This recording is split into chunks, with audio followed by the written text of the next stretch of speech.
Halo pemirsa, kembali Anda menyaksikan Halo Indonesia dan seperti biasa selama 1 jam ke depan kami akan menghadirkan beragam informasi. Dan untuk hari ini ada informasi apa saja, Jason? Ya, Vince dan juga pemirsa, berita utama kali ini datang mengenai progres pemberlakuan tax amnesty.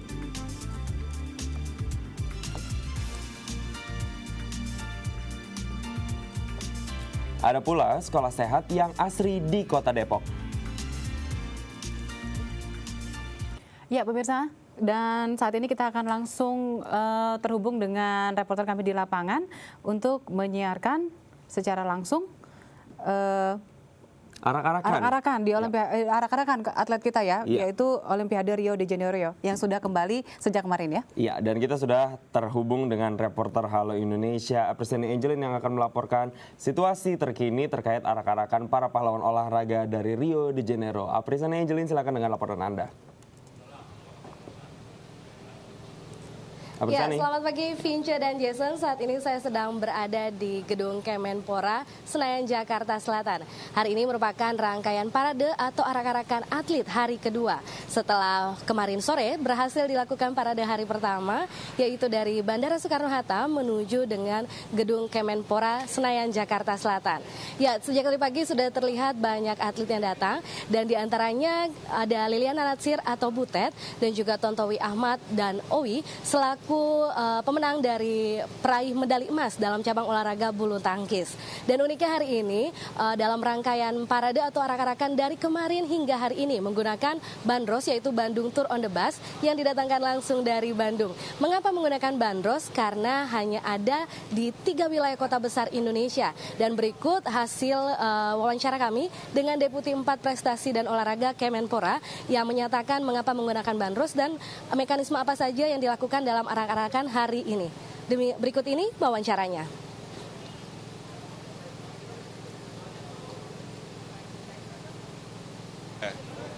Ya, karena kita tahu event olahraga terdekat yang paling mudah kita ketahui adalah besok di pertengahan bulan September ada PON di Jawa Barat, kemudian berikutnya lagi ada 2 tahun berikutnya ada Asian Games, dan itulah kenapa temanya adalah kemarin Olimpiade, kemudian PON dan Asian Games gitu. Dan semua simbol-simbol ada semua.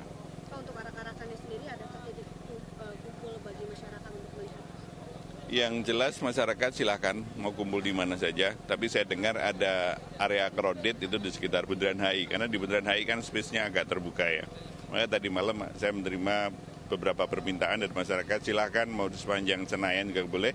Tapi waktu ditanya apakah ada pemberhentian tidak ada. Tapi kalau dipandang perlu, bisa saja mungkin di sekitar Bundaran HI itu agak dihentikan sebentar gitu. Oke, Pak bisa jelaskan kembali iring-iringan apa yang nantinya akan ikut?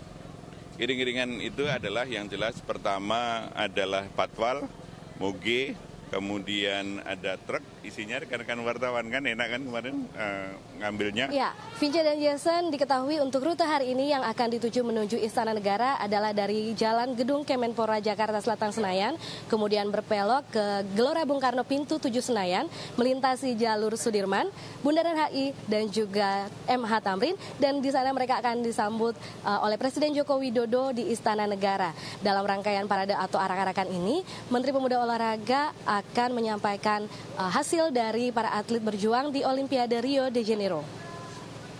Oke, kembali ke studio bersama Vince dan Jason. Ya, terima kasih Apriciani atas laporan Anda, dan kita beralih ke informasi lain. Pemirsa, untuk meningkatkan penerimaan pajak, Kementerian Keuangan melalui Direktorat Jenderal Pajak memberlakukan tax amnesty untuk pengampunan pajak sejak awal Juli lalu.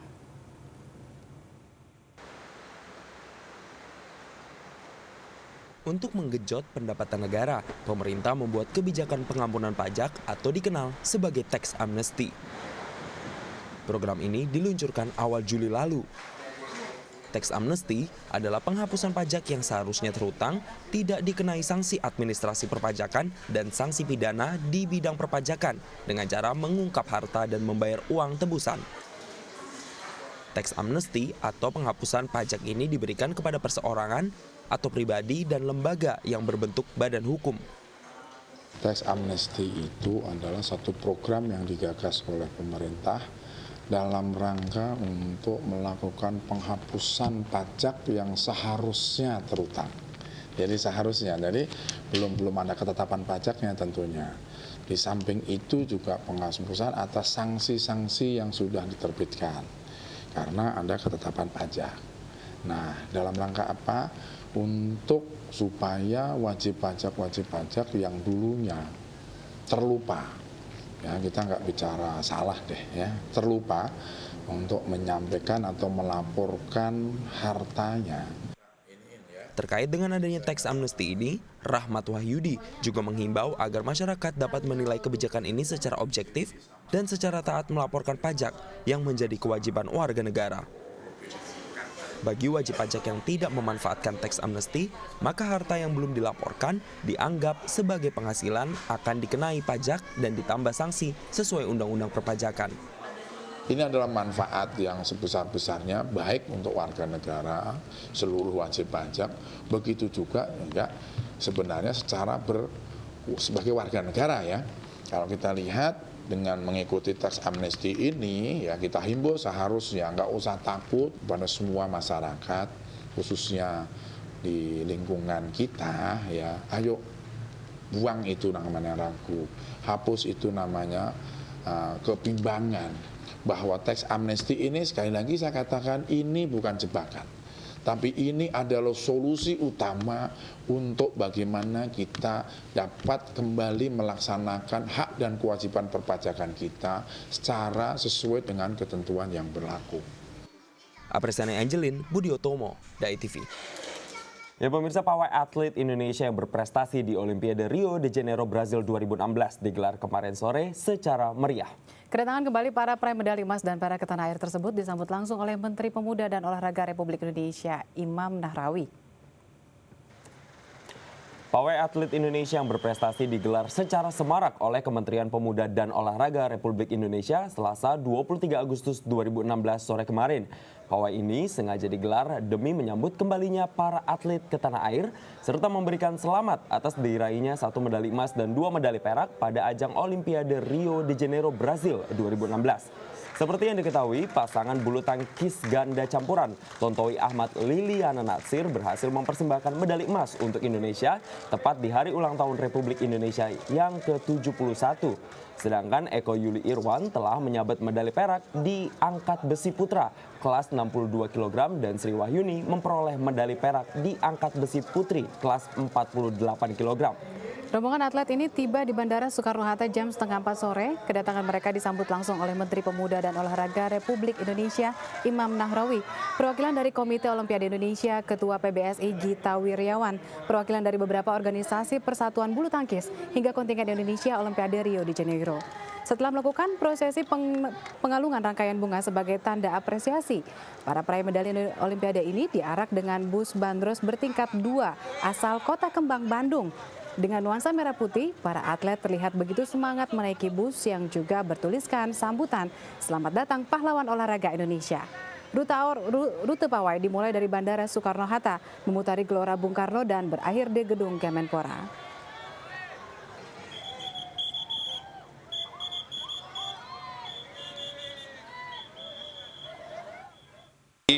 Ada prosesi arak-arakan menuju Jakarta, menuju Kemenpora, dan kemudian memutar di GBK. Ini sebagai tribut kepada mereka. Mereka sudah berjasa mengangkat nama Indonesia. Dan yang kedua, kenapa kok harus memutar GBK? Itu sebagai ungkapan, juga edukasi kepada publik. Sehebat apapun mereka, sehebat apapun dulu Rudi Hartono, Lin Swiking, bahkan pemain sepak bola, pemain angkat besi, itu pernah dibesarkan oleh GBK.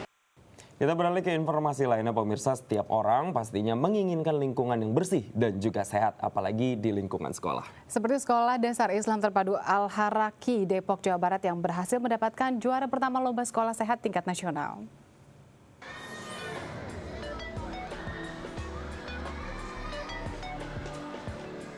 Bersih, sehat, dan asri. Inilah gambaran Sekolah Islam Terpadu atau SDITA Al-Haraki, Depok, Jawa Barat.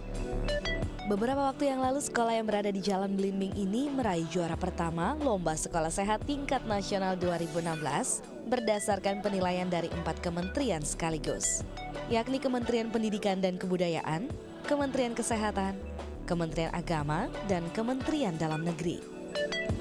Untuk mendapatkan gelar sekolah sehat bukanlah perkara mudah karena harus memenuhi beberapa kriteria. Salah satunya, sekolah tersebut harus berhasil menerapkan pola perilaku hidup sehat baik di lingkungan sekolah maupun di luar sekolah. Berharap iya, tapi terus menjadi juara itu subhanallah karunia Allah ya. Karena ya kami berusaha, teman-teman sudah luar biasa berusaha dan ternyata Allah memberikan yang terbaik untuk kami. Salah satu program yang dijalankan sekolah ini adalah Trias UKS. Program ini terdiri dari pelayanan kesehatan, pendidikan kesehatan, dan pembinaan lingkungan sekolah yang sehat. Penerapan program ini meliputi kantin sehat, sanitasi sesuai dengan jumlah peserta didik, penyediaan sarana cuci tangan dengan sabun, pengelolaan sampah, hingga keberadaan ruang unit kesehatan sekolah atau UKS. UKS Al-Haraki ini memiliki 7 tempat tidur bersih dan rapi.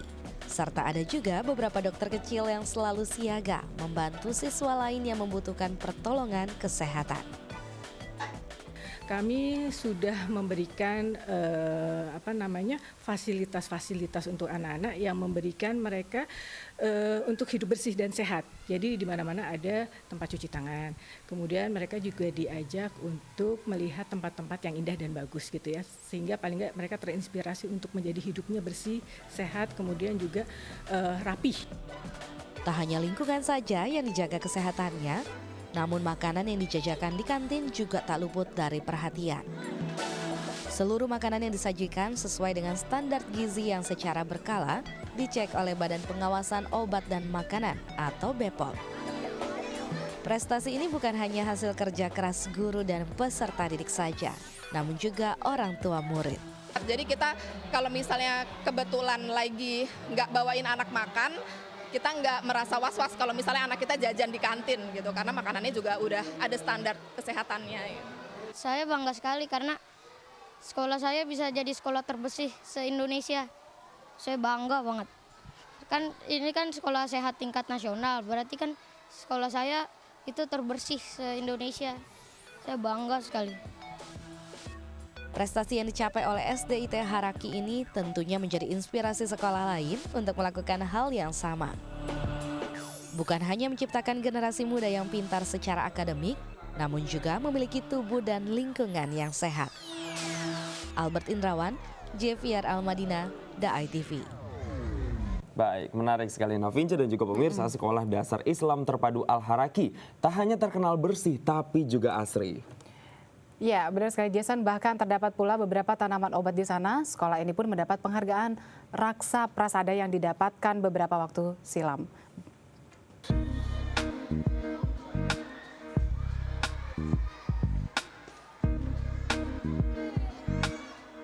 Beginilah suasana sekolah SD Islam Terpadu Al-Haraki di Depok, Jawa Barat yang bersih dan asri. Tidak heran jika sekolah ini pada 18 Agustus lalu mendapatkan penghargaan sebagai sekolah sehat. Penghargaan ini diberikan oleh Kementerian Pendidikan dan Kebudayaan bagi sekolah yang berhasil menjalankan program perilaku hidup bersih dan sehat. Sebelumnya, sekolah ini juga mendapatkan penghargaan Raksa Prasada, sebuah penghargaan yang diberikan oleh Pemprov Jawa Barat bagi lembaga pendidikan yang berprestasi dalam perlindungan dan pengolahan lingkungan hidup. Prasada. Raksa Prasada itu diberikan kepada sekolah-sekolah yang memang sudah berbasis lingkungan hidup gitu dan cinta sangat sekolahnya itu sangat dalam hal pembelajarannya, kemudian gedungnya, kemudian tanaman-tanamannya itu memenuhi syarat untuk berbasis lingkungan hidup. 30% dari total luas wilayah sekolah ini diubah menjadi lahan hijau. Sekitar 5.000 tanaman yang terdiri dari tanaman obat keluarga, tanaman hias, tanaman obat dan sayur tumbuh subur di lahan sekolah. Sehingga suasana teduh dan nyaman menjadi faktor yang memberi kenyamanan bagi aktivitas belajar mengajar di sekolah. Yang menarik dari sekolah ini juga terdapat taman edukasi. Di taman ini, para siswa dapat mengenal lebih dekat berbagai jenis flora dan juga teknik pengolahan tanaman. Sebut saja seperti hidroponik, bonsai, dan masih banyak lagi. Khasiat-khasiatnya tanaman toga juga tanaman obat keluarga, jadi menambah pengetahuan. Dan enak juga dipandang, soalnya kan hijau, asri, dan bersih. Sehat karena lingkungannya bersih, jadi tempat nyaman untuk belajar. Kan sehat itu berarti sesuatu yang tempat untuk kita bisa belajar, nyaman, nggak ada jentik-jentik nyamuk. Itu cocok banget untuk tempat belajar, jadi nyaman untuk semua siswa-siswa di sekolah. 340 jenis tanaman yang ada di area hijau ini berasal dari berbagai pihak di sekolah. Mulai dari para siswa, guru, karyawan sekolah, dan tentu saja dari para orang tua siswa. Nah, kita bangga banget gitu ya, dan kita support banget ke sekolah dengan kemenangan ini. Semoga kedepannya bisa membawa kebaikan buat anak-anak gitu ya, bukan hanya di sekolah tapi juga di masyarakat, di rumah gitu. Seneng banget gitu. Setelah menyabet penghargaan ini, sekolah ini bersiap untuk mengikuti Lomba Adiwiyata di tahun 2017. Sebuah ajang pemberian penghargaan bagi sekolah yang memiliki pengetahuan dan kesadaran dalam upaya pelestarian lingkungan yang digagas oleh Kementerian Lingkungan Hidup dan Kehutanan. Albert Ho, JVR Al-Madinah, Tim Day TV, Depok, Jawa Barat. Ya pemirsa, selanjutnya kami akan berbincang tentang upaya Kota Bogor mewujudkan pembangunan berkelanjutan. Namun setelah jeda berikut, tetap bersama kami di Halo Indonesia.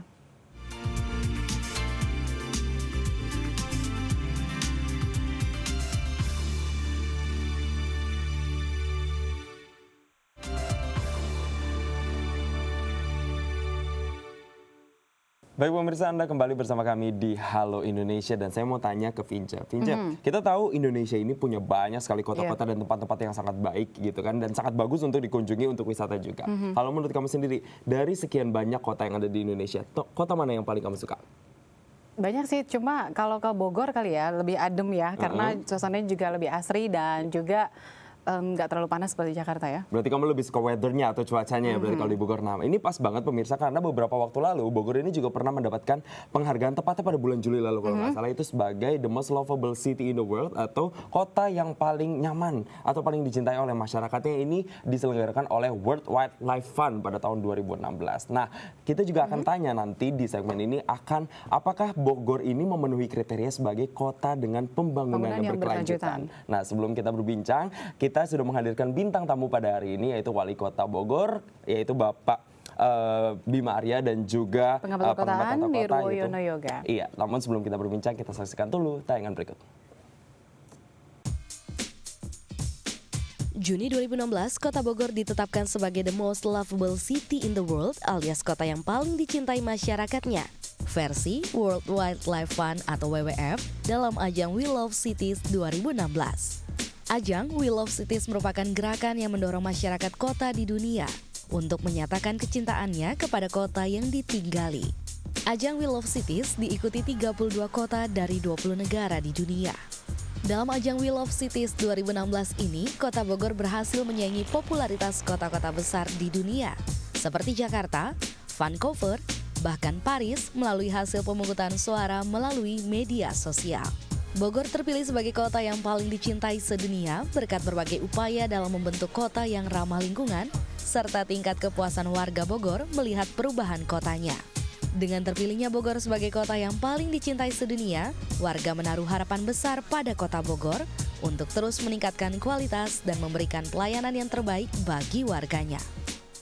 Baik, menarik sekali. Ini salah satu indikator kenapa Bogor bisa menang adalah tingkat kepuasan warganya.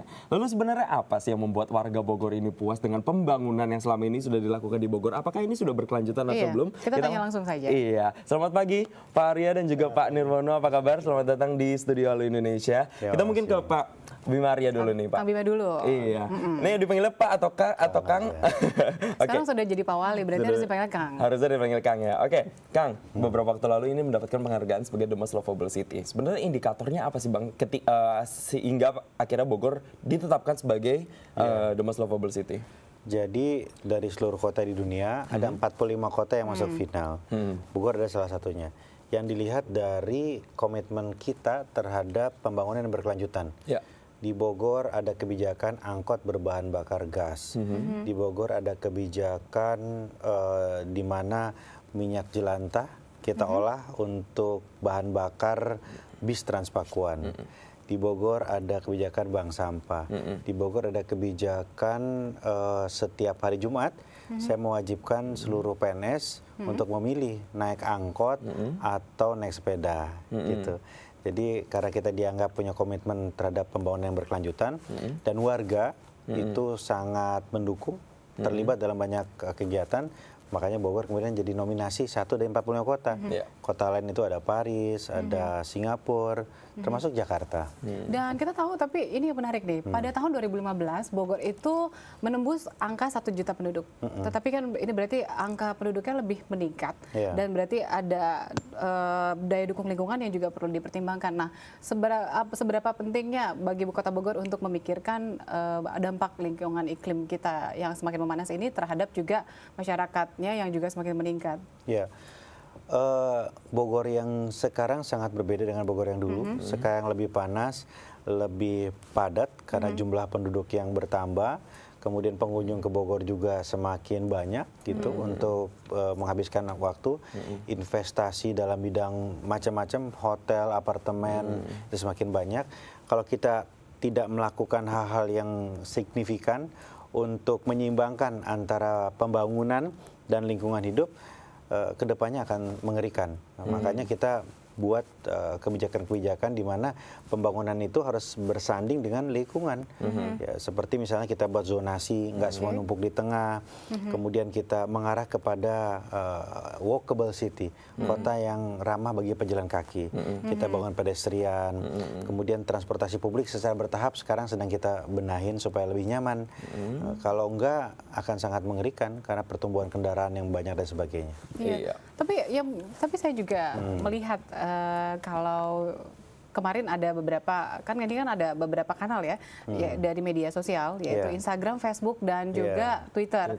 Tapi ada juga masukan nih, yaitu angkut-angkutan umumnya nih. Nah ini kan tadi yang lebih lucunya lagi, mereka bilang mendukung tapi juga mereka ingin memberikan saran nih. Itu bagaimana tanggapannya? Jadi yang menarik dari kompetisi The Most Lovable Cities ini bukan hanya vote untuk mendukung, tapi boleh juga ngasih masukan untuk improve, kritik saran. Jadi kita menerima ribuan saran dan kritik dan itu berguna sekali. Ya, yang paling banyak dikeluhkan tentunya adalah macet. Memang Bogor sekarang macet karena banyak faktor. Salah satunya adalah tata ruang yang terlalu terpusat di tengah kota. Yang kedua, angkotnya kebanyakan. Yang ketiga, tidak disiplin, ya, baik pengguna kendaraan bermotor, pejalan kaki dan sebagainya. Makanya secara bertahap kita lakukan pembenahan-pembenahan. Karena itu angkot akan dikurangin, nanti akan digeser, diganti menjadi bis Transpakuan. Kemudian juga arus lalu lintas kita rekayasa ulang. Rute seperti angkot yang sudah ada ya, sekarang di depan sudah dibuat satu arah. Di depan istana. Jadi sekeliling Istana Kebun Raya tadinya 2 arah, sekarang 1 arah semua. Iya, baik. Nah, kalau kita bicara tentang sustainable development ini tidak hanya bicara tentang lingkungan. Mungkin ini tepat ditanyakan kepada Mas Nirwono. Kalau saya pernah baca teori dari Burhanuddin pada tahun 96 itu, pembangunan itu harus meliputi 5 prinsip dasar. Ada ekonomi, ekologi, lalu juga sustainable, lalu juga dan beberapa hal lain itu termasuk adalah pemerataan dan juga lingkungan. Nah, ini maksudnya apa sih, Pak? Dan kalau ngelihat kalau kita berkaca pada Kota Bogor, apakah Kota Bogor sudah memenuhi 5 prinsip dasar itu, Pak? Ya, kalau kita lihat sekarang memang yang pertama kali kita juga mengucapkan selamat nih Kota Bogor mendapatkan penghargaan sebagai kota yang paling dicintai warga. Nah, ini yang menarik sebenarnya dari kompetisi ini menunjukkan bahwa sudah mulai tumbuh kepedulian warga terhadap kotanya. Ini modal yang tadi salah satu 5 dasar utamanya bagaimana membangun rasa memiliki terhadap kotanya. Nah, kalau sudah mulai memiliki rasa terhadap kotanya, ini kan potensi besar yang bisa digunakan untuk pembangunan kota. Karena banyak sekali kota-kota kita tuh gagal karena antara pembangunan pemerintah dengan apa yang diinginkan masyarakat tuh nggak nyambung. Nah, ini yang kita lihat hari ini lah. Nah, dengan penghargaan seperti ini pintu masuk sebenarnya. Ini pintu masuk bagi pemerintah Kota Bogor membangun pembangunan kota bersama rakyat. Nah, yang unik sebenarnya minggu lalu ya, hari Jumat tepatnya, suatu lembaga dari Eropa itu memberikan pengumuman tentang the most, kalau tadi kita bicara the most lovable city, ini adalah the most livable city. Nah, sekarang kota-kota sudah bergerak dari kota yang dicintai menjadi kota layak huni, dari lovable menjadi livable. Nah, Kota yang nomor 1 kota Melbourne. Melbourne itu sudah 6 kali berturut-turut menjadi kota yang layak huni atau livable. Nah ini juga menarik kalau tadi Bogor sudah menjadi kota yang the most lovable. Nah sekarang bagaimana Bogor ini kita angkat menuju menjadi livable. Nah jadi lovable ke livable. Nah disinilah yang tadi dikatakan Mas Jason, 5 unsur tadi sudah mulai bisa diterapkan secara bertahap, paling tidak dalam waktu 5 tahun ke depan mamanya. Bagaimana targetnya bisa? Iya, targetnya dari lovable menjadi livable. Berarti ini maksudnya Pak Nirwono mungkin bahwa masyarakatnya sudah memberikan sinyal bahwa mereka mendukung Kota Bogor menjadi transisi ke arah sana ya Pak. Tapi kita nanti akan melihat sebenarnya seberapa besar fungsi Kota Bogor bagi masyarakat penyangga di kota lainnya ya Pak. Betul. Ya nanti kita akan bahas. Pemirsa jangan kemana-mana, tetap bersama kami di Halo Indonesia.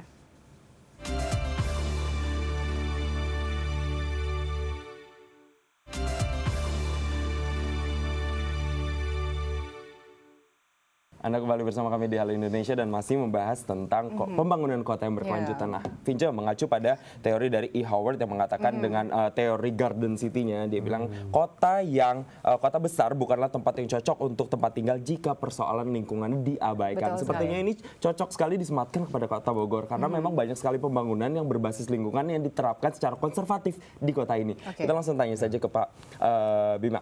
Pak Bima, kalau boleh tanya, ini masalah lingkungan menjadi perhatian sekali. Nah, tantangan dan sejauh ini pembangunan RTH di Kota Bogor itu seperti apa sih Pak? Jadi Bogor itu 200 tahun yang lalu, konon kabarnya itu adalah salah satu kota hijau pertama di belahan dunia timur. Gitu. Kebun Raya ini umurnya tahun depan 200 tahun. Sekarang masih sangat terawat dengan baik. Gitu. Dan banyak sekali ruang-ruang hijau di Kota Bogor yang tidak dimiliki kota lain. Ya, tapi PR-nya adalah satu, menjaga kualitas ruang hijau yang existing yang ada. Kedua, menambah lagi, gitu. Dan ketiga, bagaimana mengkoneksikan ruang hijau itu untuk pemanfaatan bagi publik, gitu. Karena kalau dibuat ruang hijau tapi juga kemudian nggak ada manfaatnya bagi aktivitas publik, gitu, itu sayang kan gitu. Jadi itu PR-nya. Tahun lalu kita memperbaiki, merenovasi dan juga membangun baru 10 taman. 10 taman. 10 taman. Nah, tahun ini di pusat kota lapangan Sempur kita bangun, kita renovasi, kita perbaiki. Karena bagi kita ruang terbuka hijau bukan saja untuk mempercantik kota, beautification of the city, bukan hanya itu, bukan hanya juga menambah yang hijau-hijau, tapi lebih dalam dari itu adalah oksigen jiwa. Gitu. Jadi kita ingin warga itu nggak habis waktu di mall, nggak habis waktu untuk belanja dan lain-lain, tapi ya di ruang terbuka seperti taman-taman kota, gitu, bercengkrama di situ, anak-anak muda berekspresi di situ. Tahun lalu kita dirikan taman ekspresi untuk warga nongkrong dan berekspresi, main musik, puisi dan sebagainya. Ada juga taman coret-coret supaya anak-anak muda nggak sembarangan vandalisme, itu bisa coret-coret di situ. Gitu. Tapi yang menarik, adakah masuk program RTH ini masuk dalam 5 tahun program kerja? Oh iya, jadi saya punya 6 skala prioritas. Nah, prioritas nomor 4 adalah ruang terbuka hijau. Ya, memperbaiki tata ruang terbuka publik, ruang terbuka hijau. Ya, ini kan efeknya sangat baik sekali terhadap lingkungan. Tapi kalau kita lihat dari sisi ekonominya, apakah ini berdampak cukup signifikan, Pak? Yang paling pertama, saya kira saya juga mempelajari bagaimana kota-kota lain itu justru values dari tanahnya itu naik gitu. Kota itu ketika ruang-ruang hijau itu memenuhi publik gitu. Yang kedua ya kualitas hidup. Kita berbicara pembangunan kota bukan hanya pembangunan fisik, tapi pembangunan manusia, human development di situ ada index of happiness dan lain sebagainya. Aku ke Pak Nirwono. Pak, sebenarnya di mana posisi Kota Bogor bagi kota-kota penyangga lainnya? Ya. Sebenarnya suka tidak suka, Bogor ini kan salah satu pendukung utama Jabodetabek, artinya Jakarta ya. Kalau kita bicara soal itu, artinya kalau Bogor ini kita jaga, ini justru akan membantu mengurangi masalah lingkungan di Jabodetabek. Nah, awalnya memang Bogor ini kalau kita bicara awal, sejak dulu kan memang dibangun sebagai konsepnya adalah Garden City, English Landscape Garden. Makanya bentuk utamanya dia di kebun raya kotanya. Itu kan pengaruh dari Inggris sebenarnya. Nah, kemudian dari Garden City ini sebenarnya sekarang trennya sudah mulai melangkah namanya City in the Garden. Kalau dulu istilahnya Garden City, sekarang City in the Garden itu adalah kotaknya di dalam taman gitu. Nah ini yang kita harapkan nanti kalau tadi Bogor terkenal namanya kota sejuta angkot, nah sekarang menjadi kota sejuta taman gitu kan. Kalau angkotnya masih hijau, sekarang berubah menjadi dalam bentuk taman-taman kota tadi. Nah ini tracknya memang sudah benar. Nah sekarang PR utamanya kita tuh ada 3 sebenarnya kalau kita bicara Bogor. Pertama yang ini berpengaruh terhadap juga kondisi lingkungan yang tadi diceritakan. Yang pertama transportasi. Suka tidak suka ini kalau Sabtu Minggu ini ramai orang Jakarta dan sekitarnya beranjak ke kota Bogor gitu. Nah saya sendiri kalau diundang Sabtu Minggu mikir-mikir juga nih. Karena macetnya udah bukan di tengah kota lagi, tapi sudah mulai di pinggir kota. Ini pasti kualitas lingkungannya pasti. Udara yang kita bayangkan dulu Bogor dengan udara yang segar sekarang pasti ada akan polusi. Ini satu PR utamanya. Kedua yang tidak kalah penting, Bogor ini kan kotanya terbatas. Begitu semuanya dibangun tapi RTH-nya kurang, pasti masalah utamanya daerah resapan air. Air jadi masalah utama ini kalau tidak diprotek sebenarnya kan. Harus banyak. Saya lebih suka lebih banyak tamannya daripada lebih banyak bangunan, apalagi lebih banyak hotel gitu ya. Karena justru karena hijaunya lah Bogor itu menjadi kota investasi. Orang mau datang, mau bikin hotel, mau bikin segala macam properti itu karena lingkungannya loh. Bukan karena di situ ada mall, ada segala macam, tapi karena lingkungannya itu orang mau menanamkan investasi di kota Bogor. Nah kalau lingkungannya sebagai modal investasinya tadi hancur, orang akan pergi. Nah ini tantangannya di situ. Nah ketiga yang tidak kalah penting ini partisipasi masyarakat. Gitu. Karena tanpa partisipasi masyarakat, di dunia ini tidak ada akan kota yang akan maju tanpa keterlibatan masyarakat. Karena lebih dari 80% sukses pembangunan kota itu justru ditentukan oleh masyarakatnya. Baik, kita jeda dulu sebentar Pak Nirwono, karena kita akan melihat merefleksikan diri apakah kita cocok bercermin dengan Brazil yang membangun pusat kota baru. Kita lihat dulu. Pemerintah Rio de Janeiro membangun sebuah area pusat kota baru yang dipersembahkan untuk pusat budaya dan daya tarik tambahan yang mempermanis tampilan Teluk Guanabara. Pada event Olimpiade 2016 yang baru usai, Kota Rio meresmikan sebuah area baru sebagai bagian dari pelabuhan. Ya, Mauá Square yang dulunya tertutup jalan layang menjadi pintu masuk utama menuju kota Rio de Janeiro dan sejumlah pantai cantik yang ada di sana. Bangunan yang terletak di bekas dermaga serta diresmikan pada bulan Desember 2015 lalu ini mengusung konsep futuristik. Dikarenakan kemacetan di area pusat kota yang semakin menjadi, pihak otoritas setempat memutuskan untuk membongkar jalan layang lingkar tersebut. Di akhir tahun 2013 lalu, pemerintah mulai membangun jalur pejalan kaki dan telah diresmikan sejak bulan Mei tahun ini. Jalur sepanjang 3,5 km ini dinamai seperti nama wali kota sebelumnya, yang membayangkan gagasan tentang sebuah kota untuk kembali mendapatkan pemandangan Teluk Guanabara. Sebanyak 8 bekas gudang pelabuhan kini berbaris menghiasi jalur pejalan kaki baru. Di Mauá Square terdapat bangunan klasik dan modern yang berada di bawah satu atap, seperti Museum Seni Rio. Para pengunjung bisa menikmati kuliner di sebuah restoran serta melihat pemandangan kota dan Teluk Guanabara yang cantik. Di dalamnya, pameran seni Brazil digelar sepanjang tahun. Selain itu, pemandangan Teluk Guanabara yang indah dengan sesekali kapal laut yang melintas bisa dilihat dari jendela-jendela besar yang ada di sana. Ketika siang hari perlahan-lahan berubah menjadi malam, tempat ini merupakan salah satu tempat terbaik di kota Rio untuk bisa melihat perubahan warna langit yang sangat indah. Baik, kalau kita refleksi dari ya. Brazil itu cantik sekali, banyak sekali restorasi-restorasi yang dilakukan di sana, termasuk ya kurang lebih mirip dengan yang dilakukan Bogor ya. Banyak sekali pembangunan yang akhirnya diubah supaya lebih memperhatikan untuk kepentingan masyarakat. Nah, kita mungkin tanya ke Pak Nirwono ini, melihat Brazil dan Bogor kalau misalnya kita komparasi. Apalagi kalau misalnya kita lihat apakah ini sudah cukup seimbang dan sebagai penggagas Green Map, sudah sampai mana sih Pak progresnya Pak? Ya sebenarnya menarik gini, Rio de Janeiro sebenarnya iklimnya tropis ya sama dengan kita sebenarnya. Dan jangan lupa Rio de Janeiro itu menjadi 2 kali tuan rumah KTT perubahan iklim atau KTT bumi ya. KTT bumi itu 1990 sampai tahun 2000 pun menjadi tuan rumahnya dia. Artinya secara umum memang kota Rio de Janeiro ini dikonsepkan jadi kota yang berkelanjutan. Bahkan dia sekarang punya program baru yaitu menjadi kota bebas emisi karbon.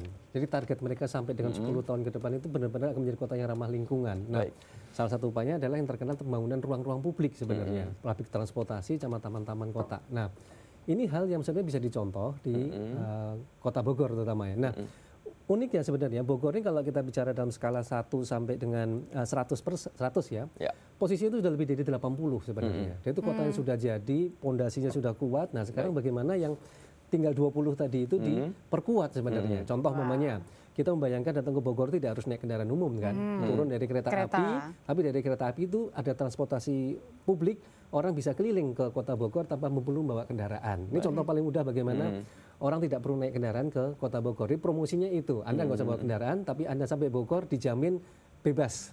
Gitu. Artinya pelayanan transportasi nomor 1. Tercukupi ya. Belum bicara soal kuliner, kulinernya tuh hampir di mana-mana nyebar. Itu sebenarnya udah punya potensi ya kuliner.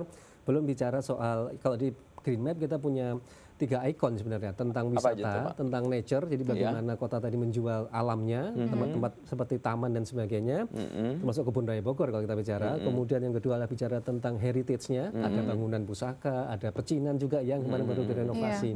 Nah, yang ketiga yaitu tempat-tempat pendidikan. Jadi bagaimana ada kampung hijau, ada tempat kampung tradisional dengan keunikannya. Nah, ini kan juga menjadi nilai jual. Nah, Bogor sebenarnya tahun 2000-an ya, tahun 2005 kita sudah bikinkan semacam kayak green map-nya, peta hijau kota Bogor yang harusnya bisa di-update sekarang. Jadi orang datang tinggal bawa gadget begini, ya kan, begitu turun dari stasiun, turun dari Baranang Siang, dia tinggal buka peta, mereka bisa kayak Pokemon Go. Nah, nah, dengan peta itu kita bisa mencari, menjelajah kota Bogor dengan mudah sebenarnya. Baik, aku ke Kang Bima nih. Kang Bima, sebenarnya kan pembangunan kota ini kan sebenarnya yang paling penting adalah bagaimana mendapatkan dukungan dari masyarakatnya. Tapi masyarakatnya juga harus pintar, harus kreatif, dan bagaimana mereka tidak hanya hidup di lingkungan yang padat, tetapi mereka juga bisa sadar lingkungan. Nah, ini bagaimana? Apakah ada pendidikan hijau yang juga dilibatkan di sekolah-sekolah nih?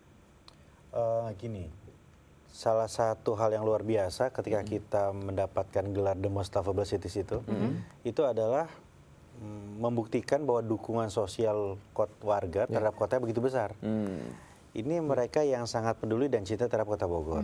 Ya, artinya public engagement itu sudah sangat besar di kota Bogor. Tinggal bagaimana kemudian kita mengarahkan mereka untuk masuk dalam program-program kota Bogor yang betul-betul bermanfaat gitu.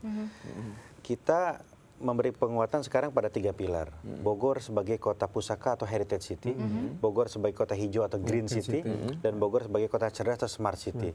Nah, jadi public engagement-nya diarahkan kepada 3 pilar itu. Untuk Green City, kita fokus kepada upaya untuk edukasi sekolah-sekolah juga. Ada sekolah Adiwiyata di Kota Bogor yang sudah mendapatkan penghargaan dari nasional karena komitmennya pada lingkungan hidup gitu. Kemudian ada berbagai macam gerakan di warga, di masyarakat yang terus berjalan seperti Lubang Biopori. Bogor sudah 5 juta lubang biopori. Sudah ada 5 juta lubang biopori. Kemudian ada gerakan Bogor Hejo, ya Bogor hijau menanam seperti itu gitu. Nah, ini untuk mengakselerasikan antara warga dengan pemerintah gitu. Itu untuk aspek Green City. Untuk Smart City-nya juga begitu. Keterlibatan komunitas-komunitas IT, startup, anak-anak muda, kemudian yang sangat peduli terhadap sosmed ya, itu terus menonjol di Kota Bogor. Berarti bisa disimpulkan pembangunan atau sustainable development ini tidak hanya berfokus pada lingkungan, tapi juga pembentukan mentalitas warganya ya Pak ya? Betul, karena seperti saya bilang, kalau ada uang bisa membangun infrastruktur, tetapi kultur belum tentu bisa dibangun kalaupun ada uang. Makanya agak susah, tantangannya lebih berat membangun kultur daripada membangun infrastruktur gitu. Baik, Kang Bima. Artinya kalau taman dibangun tapi nggak bisa dirawat kan buat apa? Baik, Kang Bima. Kita nanti masih harus jeda lagi dengan Pak Nirwono juga ya Pak. Pemirsa jangan kemana-mana, tetap bersama kami di Halo Indonesia.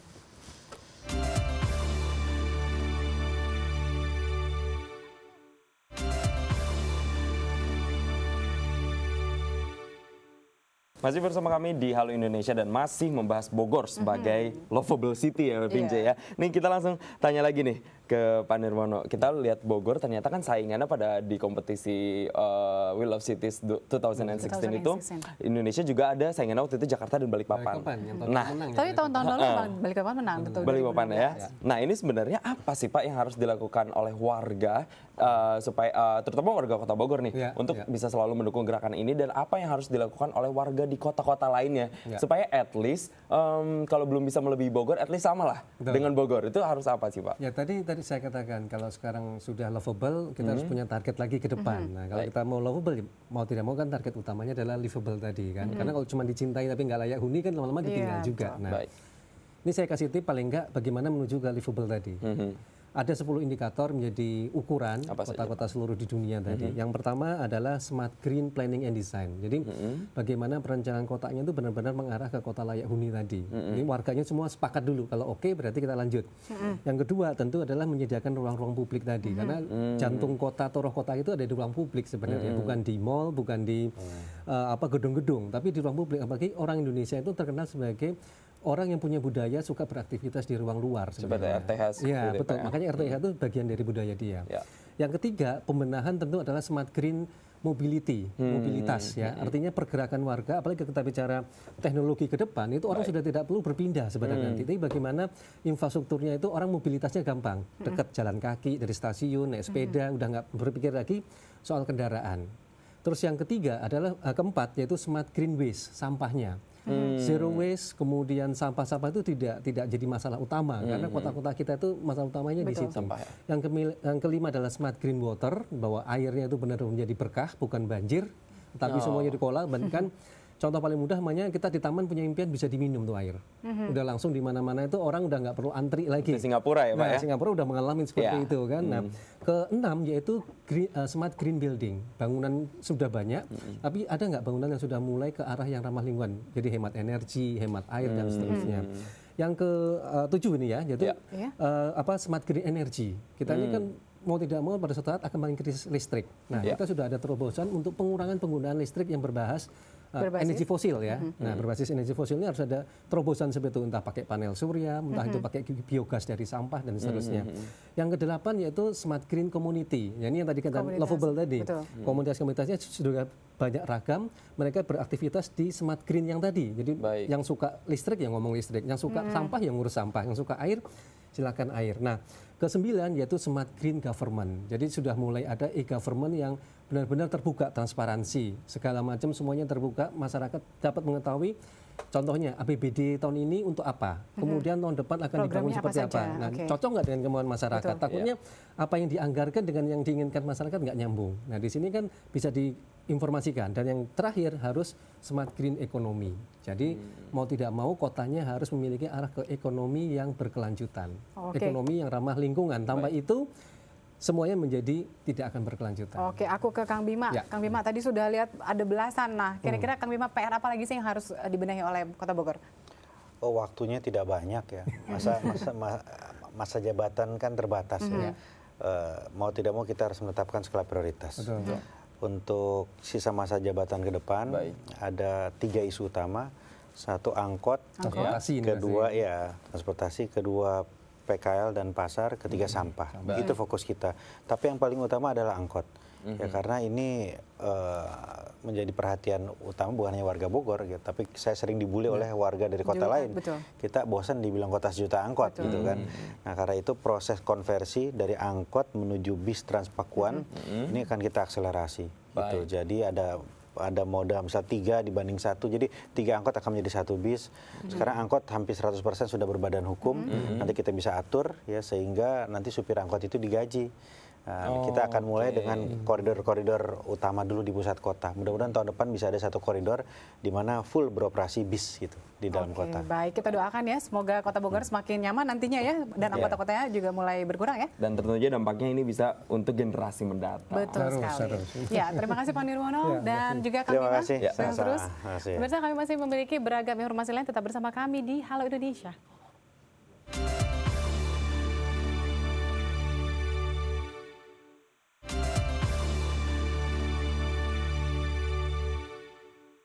Kembali di Halo Indonesia dan Vince, kamu pernah berkunjung nggak ke rumah pohon atau pernah punya mimpi nggak kamu mempunyai rumah pohon? Sepertinya identik juga ya kalau rumah pohon itu dengan Tarzan.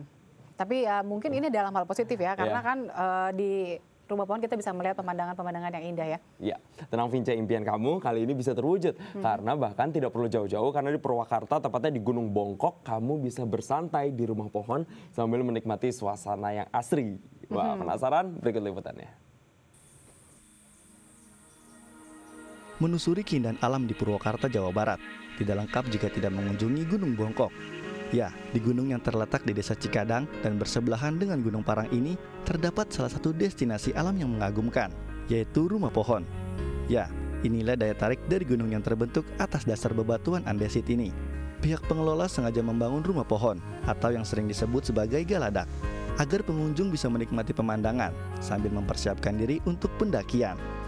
Wow, ini menarik juga ya Kang ya. Ada apa seperti rumah pohon ini di sini? Iya, ini dinamain galadak. Galadak. Iya, galadak ini kalau ini kayak di Kali Biru.